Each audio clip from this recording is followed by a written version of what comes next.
Good morning. இன்றைக்கி வியாழக்கிழமை. நம்ம தம்பி ஸ்கூல் கிளம்பிட்டான். நானும் இப்போ தான் கிளம்புனேன். யாரும் விளக்கு பொறுத்தினேன். தாத்தாங்க சாப்பிட உட்காந்துருக்காங்க. இங்கே அம்மா இன்னமும் தனியாக சாப்பிடுதாங்க. தோசைச்சிட்டு பழைய கறி வச்சு தொட்டு சாப்பிட்டுட்ருக்காங்க. சாம்பார்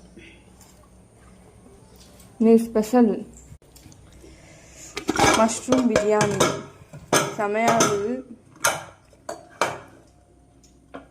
எத்தனை பிளேட் சாப்பிட்ருப்பேன்? ஒரு 2 வாய் தான் சாப்பிட்டேன். நானும் தோசை சுட்டு தான் சாப்பிட்டேன்.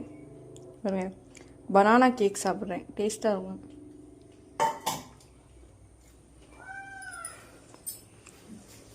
மேடம் தோசையை மெதுவாக சாப்பிட்டுட்ருக்காங்க. அசிங்கப்படுத்த ஒரு சங்கம். ஒரு அவசரமாக சாப்பிட்றேமே. எனக்கு வந்து இன்றைக்கி திருநெல்வேலி அகாடமி கேட்க போகிறாங்க. கொண்டு இந்த பிள்ளையை கொண்டு விட போகிறேன். இந்த பிள்ளையை கொண்டு விட போகிறாங்க. அதனால் இனிமேல் விளாக்லாம் வராது. அகாடமிலேருந்து இன்றைக்கி இந்த புக்கு படிக்க போகிறேன், அந்த புக்கு படிக்க போகிறேன், விளாக் போடுவான். என்ன பண்ணுவேன், நானும் அந்த சைடுலேருந்து விளாக் எடுக்க, நீங்களும் இந்த சைடுலேருந்து விளாக் பண்ணுங்கள். ரெண்டுத்தையும் ஜாயிண்ட் ஆக்கி ஒரே வீடியோவை போட்டு விட்டுரும். சரிதான். அங்கே போய் விளாக் எடுக்கலான்னு நல்ல ஐடியாவாக இருக்கு. படிக்க வேண்டாம் இல்லை, அப்பப்போ நடக்குது. ஹாய், இன்னைக்கு இந்த கிளாஸ் நடந்துச்சு, இப்போ இன்டர்வல் விட்டாங்க இன்ஸ்டியூட்லேருந்து. வெளியே போடியா, வெளியில் போடா அப்படிலாம் சொல்லுவாங்க. உங்கள் இன்ஸ்டியூட்டை நான் பிரபலப்படுத்தேங்க அப்படின்றேன். இன்ஸ்டியூட்டை பிரபலப்படுத்தணும் அப்படின்னா நீட்டில் நல்ல மார்க் வாங்கி எம்பிபிஎஸ் சீட்டு வாங்கணும். வாங்கிடலாம் அதெல்லாம் பிரபலப்படுத்துறது. வாங்கிடலாம். அதனால் இன்ஸ்டியூட் போயிட்டீங்க அப்படின்னா படிப்பு மட்டும்தான்.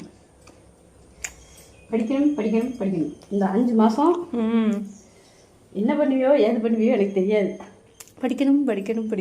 எம்பிபிஎஸ் சீட்டு வாங்கிடணும். வாங்கிடலாம். எங்கள் ஆச்சி இன்னைக்கு இல்லை பார்த்தீங்களா? எங்கள் ஆச்சி இன்னைக்கு 100 நாள் வேலைக்கு போயிடுச்சு. குளத்து வேலைக்கு எங்கள் ஆச்சி இல்லாதனால பாத்திரம் கூட கழுவலை. நான் கழுவிடுவேண்ணா. ஆச்சி இல்லாதனால பாத்திரம் கழுவிடும். எத்தனை நாள் நீ பாத்திரம் கழுவுன? எங்கள் ஆச்சி கழுவுனுச்சு. நான் கழுவுனேன். நானும் இப்போ லைப்ரரி கிளம்பிட்டேன். சட்டி பட்டியில் மட்டும் உடச்சி துண்டா வைக்கிறேன். உடைக்காம வந்து பாத்திரம் கழுவுவா. நீங்கள் எப்படி மேக்கப் போட்டுட்டு எப்படி பாத்திரம் கழுவுன்னு பாருங்க. போட்டால் சோறு சாப்பிடாம இருக்குமா, பொங்காம இருக்குமா, திங்காம இருக்குமா? எப்படி? சரி ஃப்ரெண்ட்ஸ்,